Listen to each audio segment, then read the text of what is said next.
नमस्कार, स्वागत है आपका उत्तराखंड के बुलेटिन में। मैं हूं आपके साथ यशी शुक्ला। रुक करेंगे खबरों का, लेकिन उससे पहले नजर डालेंगे सुर्खियों पर।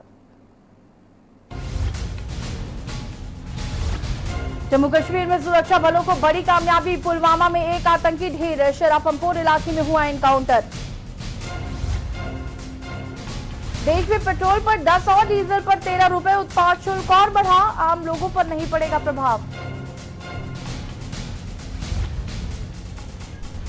देश में नहीं रुक रहा कोरोना का कहर। 46,000 के पार पहुंचा मरीजों का आंकड़ा। अब तक 1583 लोगों की हो चुकी है मौत।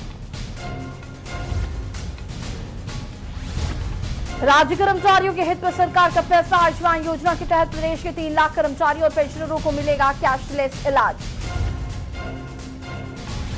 अन्य प्रदेशों से 240 यात्री पहुंचे कोटद्वार। 10 बीएसई प्रदेशों के लिए की गई थी रवाना। सभी यात्रियों को स्क्रीनिंग के बाद भेजा गया घर। बारिश और ओलावृष्टि बचा रही तबाही। सेम बरदार गांव में बादल फटने से बड़ी मुसीबत। पेयजल स्रोत और खेतों को पहुंचा भारी नुकसान। आप देख रहे हैं के न्यूज, खबरों का सारथी। और अब बढ़ेंगे खबरों की ओर। जम्मू कश्मीर के हंदवाड़ा में आतंकियों से मुठभेड़ में शहीद हुए अल्मोड़ा निवासी जवान दिनेश सिंह गैड़ा का बारिश के बीच रामेश्वर घाट के सैन्य सम्मान के साथ अंतिम संस्कार किया गया। इस मौके पर सैकड़ों की संख्या में लोगों का हुजूम उनके अंतिम दर्शनों को उमड़ा। शहीद की अंतिम यात्रा में शामिल होने के लिए कैबिनेट मंत्री यशपाल आर्य ने जागेश्वर, विधायक गोविंद सिंह कुंजवाल, विधानसभा उपाध्यक्ष रघुनाथ सिंह चौहान, सेना के अधिकारी समेत जिलाधिकारी, एसएसपी मौजूद रहे। इस मौके पर कैबिनेट मंत्री यशपाल आर्य ने कहा कि उत्तराखंड के महान सपूतों ने अपने प्राणों को न्यौछावर कर देश की रक्षा की है। उन्होंने घोषणा करते हुए कहा कि उनके गांव की सड़क का नाम शहीद दिनेश सिंह के नाम से रखा जाएगा।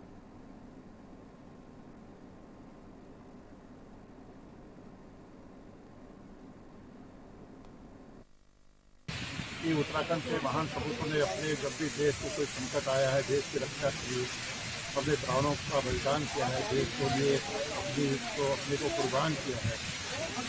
और वो अपने परिवार के माता पिता के इकलौते पुत्र थे।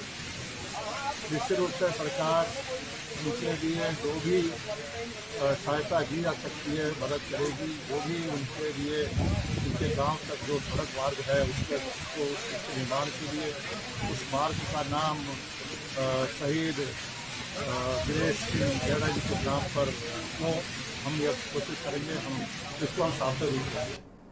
उत्तराखंड सरकार द्वारा बाहरी प्रदेशों से उत्तराखंड वासियों को लाने का कार्य तेजी से किया जा रहा है। जहां चंडीगढ़, हरिद्वार, देहरादून से 10 बसें यात्रियों को लेकर कोटद्वार पहुंची, जिनमें से लगभग 180 यात्री मौजूद थे। सभी को उत्तराखंड रोडवेज परिवहन निगम की बसों से कोटद्वार लाया गया। कोटद्वार पहुंचकर सभी यात्रियों का स्क्रीनिंग चेकअप किया गया और जिसके बाद सभी यात्रियों को भोजन उपलब्ध कराया गया। उसके बाद सभी यात्रियों को उनके घरों को भेज दिया गया। प्रशासन द्वारा अन्य प्रदेशों से आ रहे यात्रियों को देखते हुए सोशल डिस्टेंसिंग का बहुत अच्छी तरीके से पालन किया गया।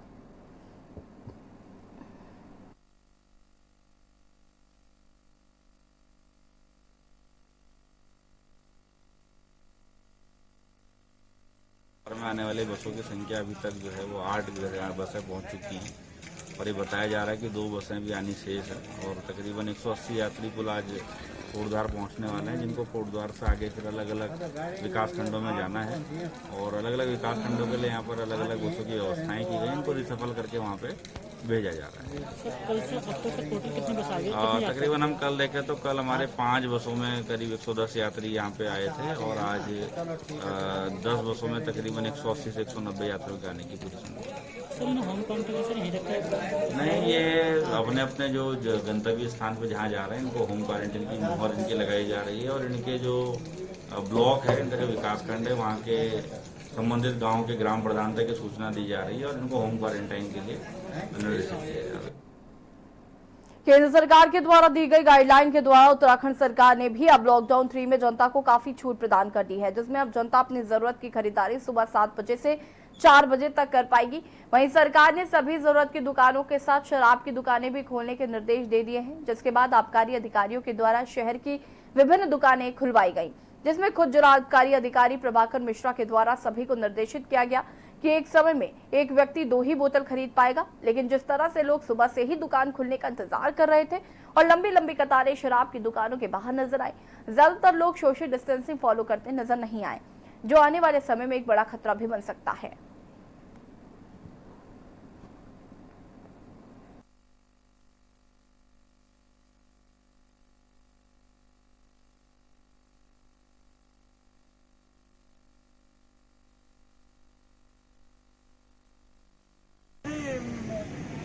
गृह मंत्रालय की गाइडलाइन है, दिशा निर्देश है, उसके अनुरूप हम काम कर रहे हैं और सोशल डिस्टेंसिंग का 2 गज की दूरी का पालन कराया जा रहा है और ये कोशिश कर रहे हैं कि सारी ये दुकानें भी खुल जाएं और सोशल डिस्टेंसिंग हो जाए जिससे संक्रमण से बचा जा सके।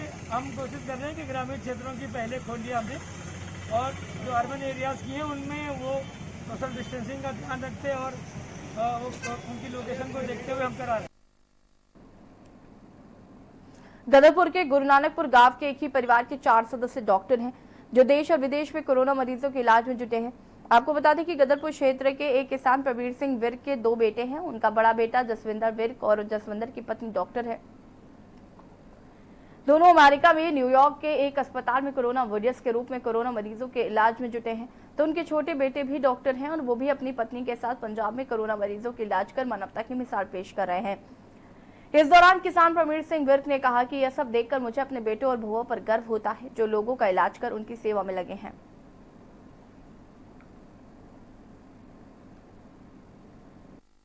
मैं खुद किसान हूं एक, और मुझे पहले तो यही था कि बेटे खेती करेंगे मेरे साथ, किसानी कराएंगे मेरे अब आगे वाले टाइम में, लेकिन बच्चों को पढ़ने का शौक़ था तो उन्होंने पढ़ाई में अच्छे नंबर लिए और अपना डॉक्टरी लाइन चूज़ की, डॉक्टर बने दोनों ने एमडी की।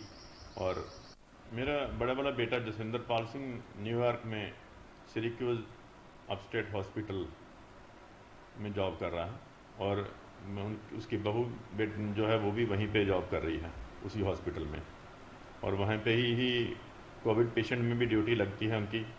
वहाँ कोविड पेशेंट के अलावा अपना जॉब भी करते हैं और कोविड पेशेंट में जब ड्यूटी लगती है तो वो ड्यूटी भी निभाते हैं। लॉकडाउन का 30वां स्टेज शुरू होते ही उत्तराखंड सरकार ने अन्य राज्यों में फंसे उत्तराखंड वासियों की वापसी शुरू कर दी है, जिसके चलते मंगलौर नारसन उत्तर प्रदेश उत्तराखंड सीमा पर यात्रियों का आना जाना शुरू हो गया है।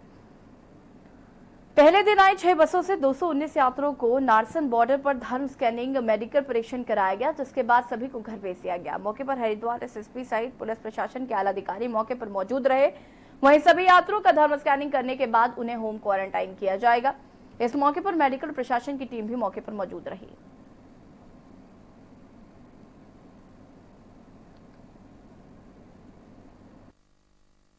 उपलब्ध कराई गई बसें जो जयपुर से यात्रियों को लेकर यहां आज मंगलौर नारसन में पहुंची हैं।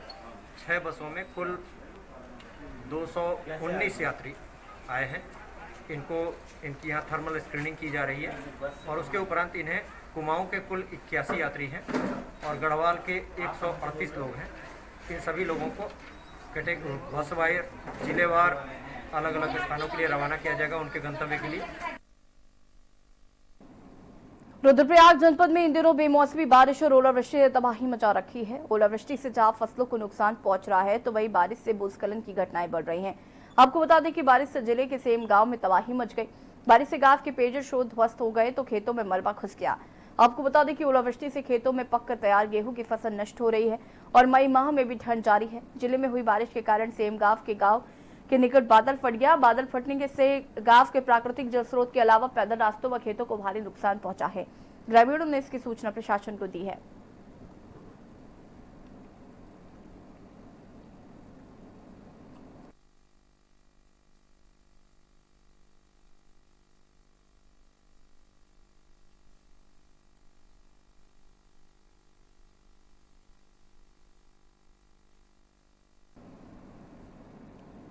पिथौरागढ़ में खुलने के एक दूसरे दिन शराब की 14 दुकानों के ताले लटक गए। बिना किसी सरकारी आदेश के बंद हुई शराब की दुकानों की वजह से जहां सरकार को राजस्व का भारी नुकसान हो रहा है तो वहीं शराब के शौकीनों को भी खासी परेशानी हो रही है। आबकारी विभाग का कहना है कि बंद पड़ी सभी दुकानों की कुछ औपचारिकताएं पूर्ण करने के बाद सभी दुकानों को खोल दिया जाएगा। वहीं विभाग का कहना है कि ओवर रेट पर लगाम लगाने के लिए व्यापक इंतजाम किए जा रहे हैं।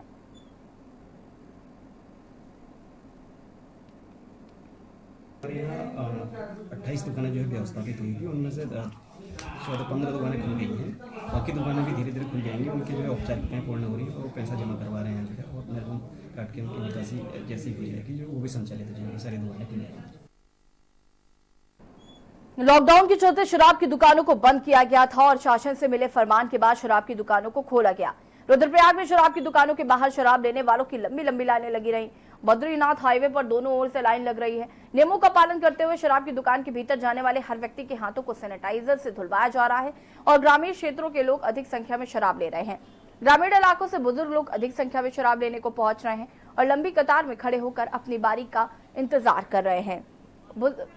बुजुर्ग लोग लाइन पर लगकर हंसी का पात्र बन रहे हैं। जहां शराब की दुकानों में लंबी लाइन लगकर लोग शराब लेने का इंतजार कर रहे हैं, तो वहीं सरकारी विभागों में कोई भी व्यक्ति कार्य करवाने को नहीं जा रहा है।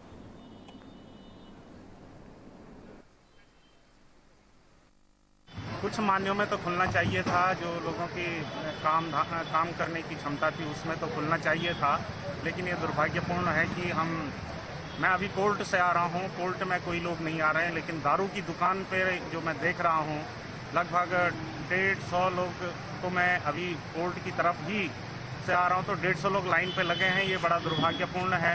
हालांकि हमारे आर्थिक स्थिति ठीक करने के लिए लॉकडाउन खुलना आवश्यक था, लेकिन दारू की दुकान पर लॉकडाउन खुलना, और जहाँ तक मैं समझ रहा हूँ कि जितने भी लोग खड़े हैं कोई भी लोग ऐसे नहीं है कि जो बीपीएल श्रेणी के लोग ना हों। इस प्रकार से तो ऐसा होना चाहिए कि बीपीएल श्रेणी के लोगों को दारू की दुकान में आधार लिंक करके ही काम होना चाहिए, ताकि ये पता चल सके कि कौन महंगी शराब पी सकते हैं। लंबे इंतजार के बाद हरिद्वार जिले में भी शराब की दुकानें खोल दी गई हैं। वहीं मंगलौर में जब अंग्रेजी शराब की दुकानें खोली गईं, जिसके बाद दुकान के बाहर खरीदारों की लंबी लाइनें लग गई। पुलिस प्रशासन ने सोशल डिस्टेंसिंग का ध्यान रखने के लिए भारी पुलिस बल तैनात किया और दुकान के बाहर गोल घेरे भी बनाए गए, जिसका जायजा के न्यूज संवाददाता अकील अहमद ने लिया। इंतजार के बाद हरिद्वार में भी शराब की दुकानें खोली गई हैं। जैसे कि देखा जा सकता है, काफ़ी संख्या में लोग यहाँ शराब खरीदने के लिए आए हैं और सुबह से ही यहाँ लंबी लंबी कतारें देखने को मिल रही हैं। हालांकि सोशल डिस्टेंसिंग का ध्यान रखा जा रहा है, लेकिन जो शराब पीने वाले हैं उनकी मनोकामना पूरी हो गई है। अब देखने वाली बात यह होगी, प्रशासन जैसे कि दिल्ली में और अन्य राज्यों में लंबी लंबी कतारें हुई थी और सोशल डिस्टेंसिंग का ध्यान नहीं रखा गया था। अब यहाँ का प्रशासन किस तरह यहाँ एडजस्ट करता है। क्या न्यूज़ के लिए अकील अहमद, मंगलौर। लॉकडाउन के बाद देश भर में करीब 1 महीने बाद शराब की दुकानें खुली और शराब के शौकीन इस कदर शराब की दुकान में टूट पड़े कि मानो आज ही शराब खत्म होने जा रही है। और नैनीताल में हुए भीषण ओलावृष्टि और मूसलाधार बारिश के दौरान भी शराब के शौकीन लाइन में खड़े रहकर अपनी बारी का इंतजार करते नजर आए। भले ही उत्तराखंड में कल शराब की दुकानें खोल दी गई थी, लेकिन नैनीताल में पहली बार शराब की दुकानें खुली और शराब खरीदने के लिए सैकड़ों की संख्या में लोग घरों से निकले और सुबह 7 बजे से शराब खरीदने के लिए लाइन में लगे रहे। भीषण ओलावृष्टि भी इन शराब के शौकीनों के हौसलों को टिका नहीं सकी। जब तक शराब की दुकान पूरी तरह से खाली नहीं हो गई, ये लोग यूं ही बारिश में भीगकर अपनी बारी का इंतजार करते रहे, ताकि कई महीनों बाद अपने गलों को तर कर सके।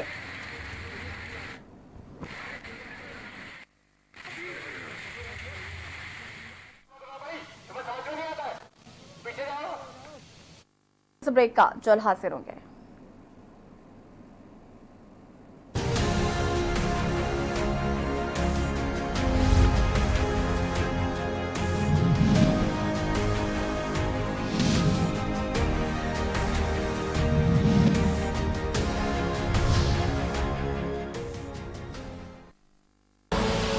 आप देख रहे हैं के न्यूज, खबरों का सारथी।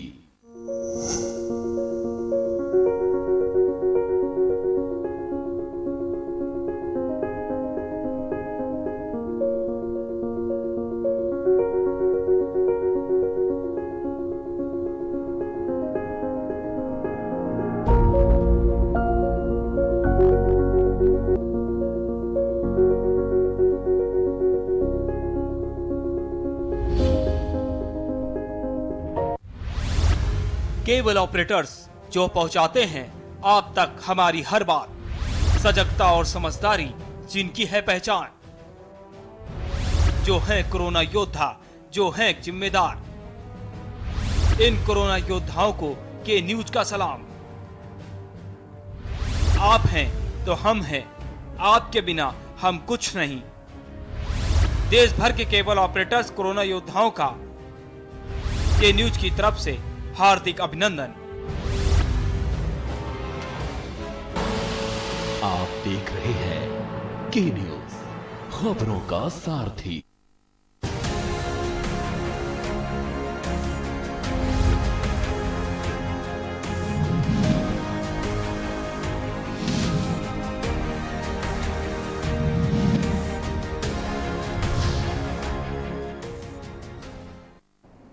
ब्रेक के बाद आपका स्वागत है और अब बढ़ेंगे खबरों में। अपने अपने घरों को वापसी करने वाले उत्तराखंड के लोगों को दूसरे राज्यों से निकालने की कवायद सरकार ने तेज कर दी है।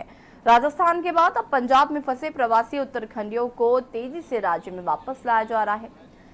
3 बसें 2 मासूम सहित 99 लोगों को ऋषिकेश पहुंची, जहां पर भरत मंदिर इंटर कॉलेज में उनके रहने खाने पीने की पूरी व्यवस्था प्रशासन ने की है। इस दौरान सभी लोगों की जहां थर्मल स्क्रीनिंग की गई तो वहीं सोशल डिस्टेंसिंग का पालन भी कराया गया। एसडीएम प्रेमलाल ने बताया कि वापस आने वाले सभी लोगों का डाटा भी मेंटेन किया जा रहा है।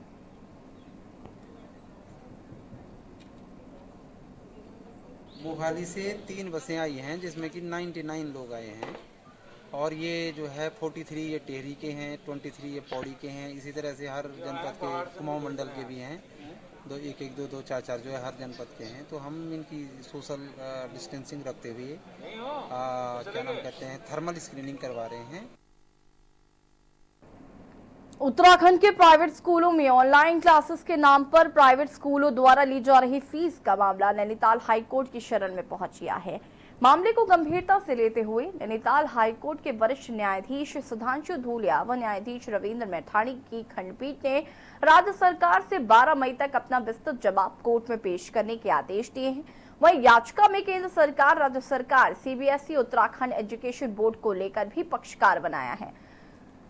आपको बता दें कि जितेंद्र सिंह ने नैनीताल हाईकोर्ट में जनहित याचिका दायर कर कहा कि उत्तराखंड के प्राइवेट स्कूलों के द्वारा ऑनलाइन क्लासेस के नाम पर जबरन अभिभावकों से फीस मांगी जा रही है, साथ ही जबरन ऑनलाइन क्लास भी पढ़ाई की जा रही है। वहीं कई लोगों के पास मोबाइल व अन्य गैजेट भी नहीं है।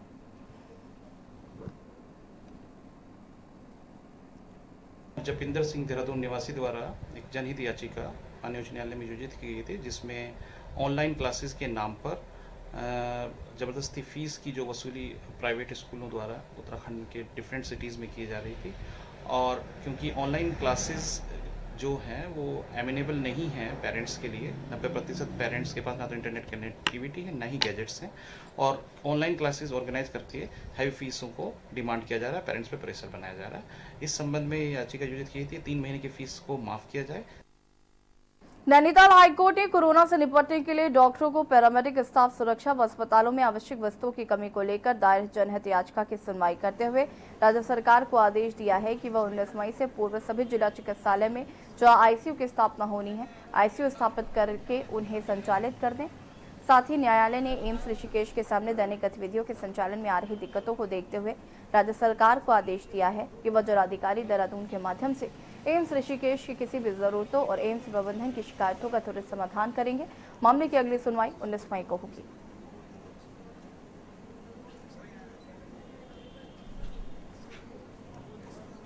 स्टेट गवर्नमेंट ने कोर्ट को अवगत कराया कि पिछले ऑर्डर्स की कंप्लायंस में बीडी पांडे चिकित्सालय में आईसीयू की सुविधा प्रारंभ कर दी गई है और साथ ही अन्य चिकित्सालयों में जल्दी प्रारंभ कर दी जाएगी, जिस पर आज ऑनरेबल कोर्ट ने डायरेक्ट किया है कि अगले 2 सप्ताह के अंदर जिन चिकित्सालयों में आईसीयू लगाए जाने हैं वो फंक्शनल कर दिए जाए।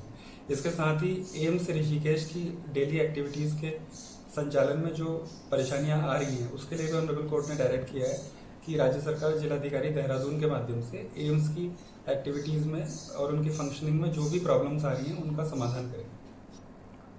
कैबिनेट मंत्री और जिले के प्रभारी मंत्री अरविंद पांडे बेरीनाग जिला पहुंचे, जहां उन्होंने चौड़ीकोड़ी में पत्रकार वार्ता की। इस दौरान कैबिनेट मंत्री अरविंद पांडे ने बताया कि बाहरी क्षेत्रों से आ रहे सभी लोगों को संस्थागत क्वारंटाइन करने का प्रयास किया जाएगा, किसी भी हालत में उन्हें सीधे घर नहीं जाने दिया जाएगा।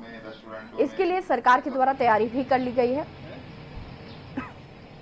बाहरी प्रदेशों में फंसे हुए लोगों को लाने का प्रयास सरकार के द्वारा किया जा रहा है। सरकार सभी आंकड़े एकत्र कर रही है और लॉकडाउन में किसी को कोई परेशानी ना हो, इसके लिए अधिकारियों को आवश्यक दिशा निर्देश दिए गए हैं। जब तक स्टेट नहीं कहेगा तब तक वहां से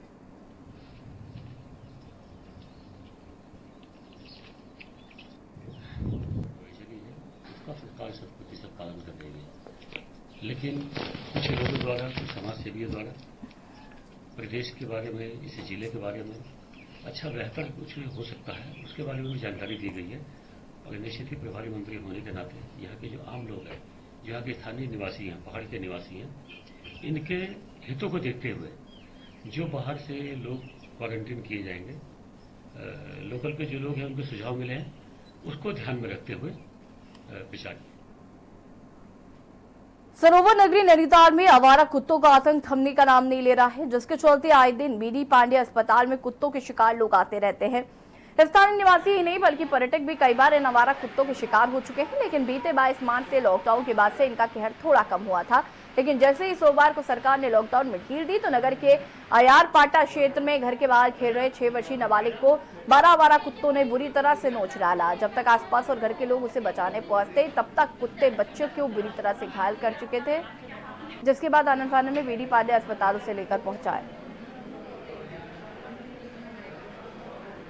बच्चे का थोड़ा सा स्कैल्प में कटा हुआ था, थोड़ा नहीं काफी कटा हुआ था, दोनों पाँव में उसके लेसरेटेड वुंड्स थे, हल्के हल्के स्टिच मार दिए। बच्चा भी स्टेबल है, अच्छा है, ठीक है और जल्दी रिकवर कर जाएगा। घाव होंगे कम से कम 20 से 25 घाव होंगे छोटे छोटे पूरे शरीर में। बच्चा 6 साल का है, फैजान, मोहम्मद फैजान।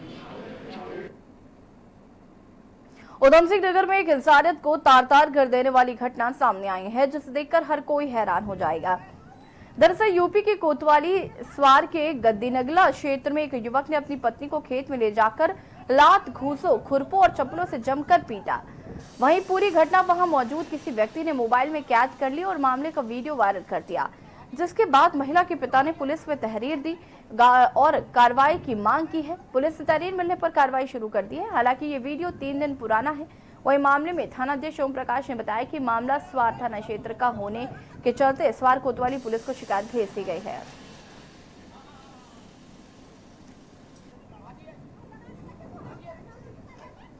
ये वीडियो जो है ये गद्दी नगली एक जगह है यूपी, वहाँ की वीडियो है, जहाँ पर एक उस वीडियो में जो देखा जा रहा है उसमें एक महिला को एक पुरुष पीट रहा है।